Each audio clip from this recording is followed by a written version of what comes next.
Alasannya karena ya oke di Barat yang pertanyaan COVID ini pertamanya masuk sekolah jam 7.15 pulang jam 10.15. Sebelum pembelajaran mungkin dilakukan senam pagi atau gimana? Berjemur begitu Pak? Tidak dilarang, hanya pakai alat-alat cuci tangan. Ya. Yang kedua, bagaimanakah proses pembelajaran di SD Negeri 9 Malangka dalam masa COVID-19 dan new normal? Mungkin maksudnya perbedaannya? Nah, perbedaannya yang sebelum adanya COVID masuknya jam 7.15 sampai jam 12.00. Nah, terus dengan adanya COVID siswa di atas 30 orang harus dibagi dua, maksudnya dua kali masuk. Jam pertama dari 7.15 sampai jam 10.15. Hari itu lanjut keduanya jam 10.15 sampai jam 12.15. Jadi dibagi dua kelompok begitu maksudnya? Kalau banyak siswanya, kalau di sini tidak, paling satu kelas itu 8 orang, paling tinggi 20, jadi mereka masuk satu kali. Ya. Yang terakhir Pak, selama pembelajaran berlangsung, apakah di SD Negeri 9 Malangka ini mematuhi protokol kesehatan, misalnya menjaga jarak, selalu menggunakan masker dan hand sanitizer? Menjaga jarak, menggunakan masker di sekolah yang ada hakam. Ya, tidak melakukan kegiatan senam, apel. Ya. Jadi kalau Ya. jadi kalau di sekolah itu langsung di kelas saja tidak melakukan apa? Begitu tiba jam 7.15 langsung masuk di kelas. Langsung sekolah. Selesai cuci tangan. Iya, pakai masker masuk begitu kita dari rumah sampai nanti di kelas baru buka. Terima kasih Pak atas waktunya yang diberikan kepada kami. Kami ucapkan terima kasih banyak. Ya. Oke. Jadi saya yang bisa yang kamu jadi terima kasih. Bisa Pak kita ambil Terima kasih. Bisa, saya kira dia nanti sama-sama. Tidak, bisa.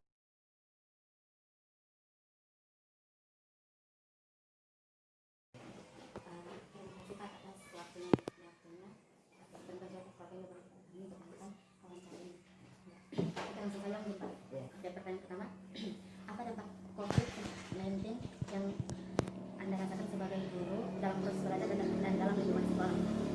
Tentunya banyak sekali yang yang merupakan dampak dari kasus pandemi ini. Yang pertama, kita guru dalam proses belajar yang pertama dikurangi jamnya menitnya dari 1 jam pelajaran yang tadinya 40 menit kita kurangi sampai 30 menit saja. Kemudian yang kedua, kita kurangi jumlah per ronde ruang belajar yang tadinya sampai 20, sekarang yang sampai 18 dengan jarak sesuai dengan protokol kesehatan diberikan, jarak 1 meter. Kemudian yang sekali yang ketiga, kami juga guru bersama itu kita membuat surat, kita berikan pada orang tua atau wali siswa. Mereka mau siswanya diajar pada masa pada itu tatap muka. Ternyata di desa di sekolah ini semua orang tua siswa itu mereka menginginkan untuk bahkan mereka ingin supaya normal, cepatnya normal kembali. Cuma itu Pak? Nah, yang mungkin ada yang lain, mungkin ada yang pertanyaan lain ya. Jadi sejak bagaimana proses pembelajaran di SMP Negeri Malangka ini dalam masa new normal sekarang ini, proses pembelajarannya? Dalam masa new normal ya kan juga berupaya untuk supaya normal kembali, tapi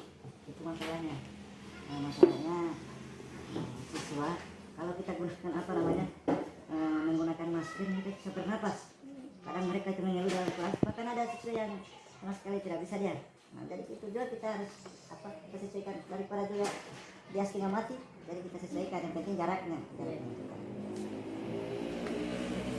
Selanjutnya, apakah sistem itu dibebankan melakukan proses pembelajaran secara online?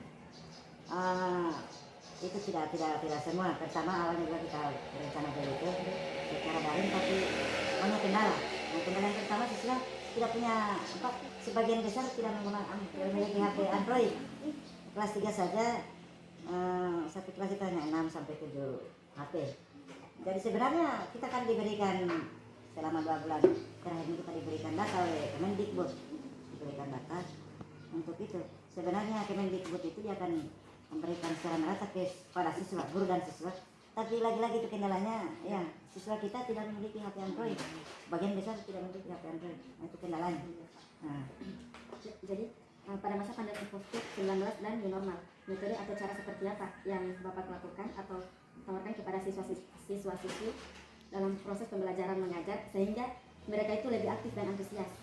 Yang pertama begini, walaupun siswa itu tidak memiliki HP Android, tapi kita guru kan sudah diberikan data menjadi satu kelas 6 HP. Saya gunakan saya nyalakan hotspot, jadi mereka dengan secara berkelompok menggunakan HP-nya 6 itu saya hotspotkan. Jadi begitu saya. Jadi dibagi 6 kelompok begitu, ya, masing-masing kelompok punya HP. Saya punya HP 1. Ya. Jadi saya berikan apa yang karena kita guru kan seluruh Indonesia sudah connect, sudah kontak dengan online. Jadi semua materi-materi yang mereka coba berikan secara keseluruhan seluruh Indonesia itu ada di HP kita. Itu secara merata.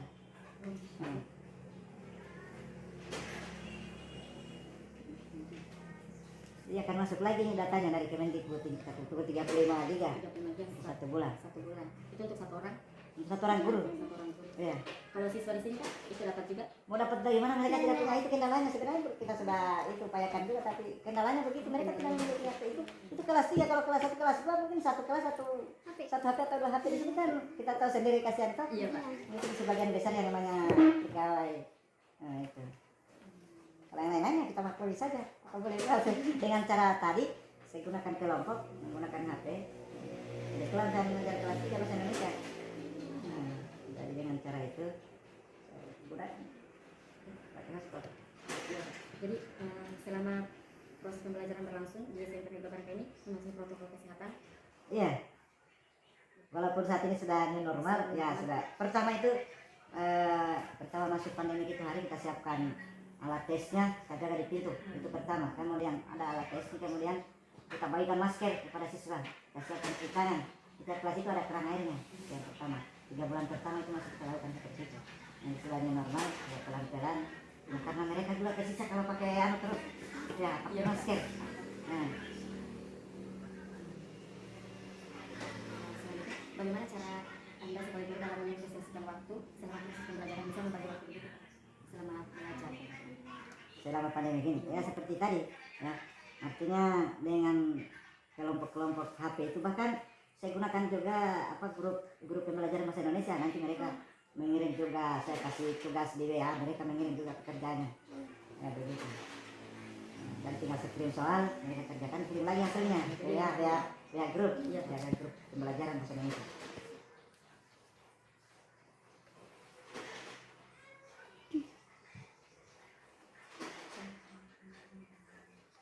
Jadi untuk itu saja yang bisa saya berikan. Saya bidang tanya mengingatkan saya.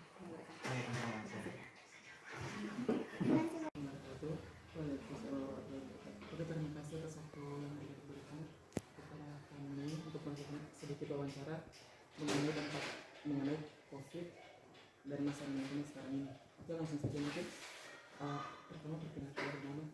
Perkenalkan, nama saya Rahmat Syawal. Kita? Oke, kepada Rahmat Syawal. Pertanyaan pertama, apa dampak COVID-19 yang Anda rasakan sebagai siswa dalam proses belajar dan dalam lingkungan sekolah? Untuk normal itu pembelajarannya itu agak lama. Satu mata pelajaran itu main 3 jam. Kalau misalkan ada COVID ini, waktu itu berbeda-beda, ada yang 1 jam, ada yang 3 mata pelajaran. Dan waktu pulangnya itu, misalkan waktu normal itu pulangnya itu setiap jam 1. Pas normal, waktu lamanya itu jam 11. Ini siapa kan kampus? Kita nih. Oke. Bagaimana pendapat itu dalam menyikapi proses belajar yang diberikan oleh guru? Pas pandemi atau normal? Pas pandemi. Pas pandemi ini tidak puas karena kan dalam satu mata pelajaran itu ada yang 1 jam. Beda dengan waktu normal karena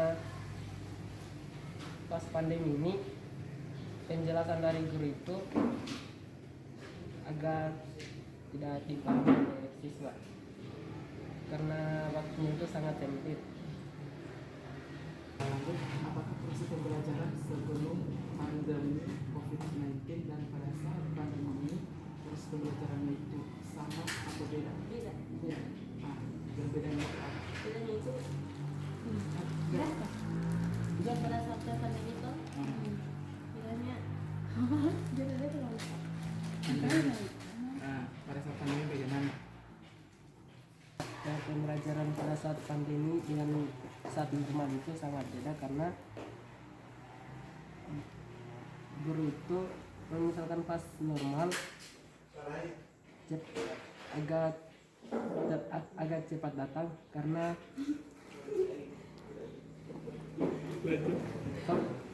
kalau pas normal pembelajarannya itu sangat rumit karena penjelasan dari guru itu bisa dipahami oleh siswa. Kalau misalkan pas pandemi ini tidak agak dimengerti soalnya waktunya itu sangat sempit. Jika dijelaskan satu persatu siswa tidak akan dipahami.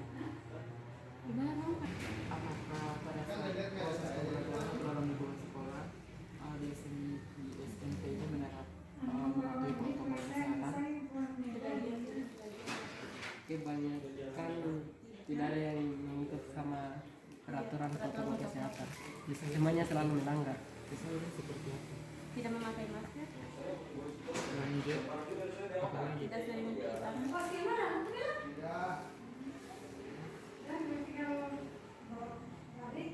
Tidak cuci tangan itu saja. Dan jarang mengukur suhu. dan tidak menjaga jarak.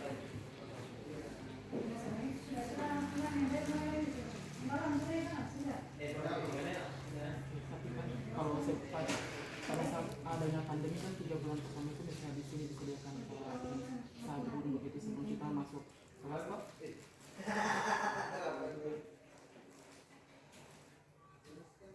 Apa kalian pada masa pandemi awal mula pandemi itu SMP Negeri Barangkali melakukan libur. Jadi pada masa libur itu proses pembelajaran kalian bagaimana? Sebagian kelas belajar online. Cuma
Satria Stuti, jurusan Tradisi Lisan, Fakultas Ilmu Budaya, NIM N1 E11708. Kesan dan pesan yang saya ingin sampaikan setelah KKN, yang pertama kesan hanya rasa syukur yang dapat saya santunkan karena semua program kerja yang kami buat dapat terselenggarakan meskipun masih ada hambatan yang menentang di kelompok kami. Dengan adanya KKN, saya mendapatkan banyak pengetahuan dan pengalaman. Teman-teman yang selalu membimbing saya ke arah lebih baik, teman yang selalu menegur saya ketika saya salah, dan teman yang selalu menghibur saya ketika sedih. Desa Wuna merupakan desa yang hebat bagi saya. Antusias masyarakat sangatlah besar, apalagi anak-anak sekolah yang sangat bersemangat untuk menggali ilmu. Pesannya yaitu jangan pernah lupakan perjuangan kita dalam mengabdi kepada Desa Wuna. Jangan pernah lupakan kenangan di kelompok kita, kenangan manis maupun kenangan pahit. Mohon maaf buat teman-teman KKN jika selama KKN saya banyak salah yang disengaja maupun yang tidak disengaja.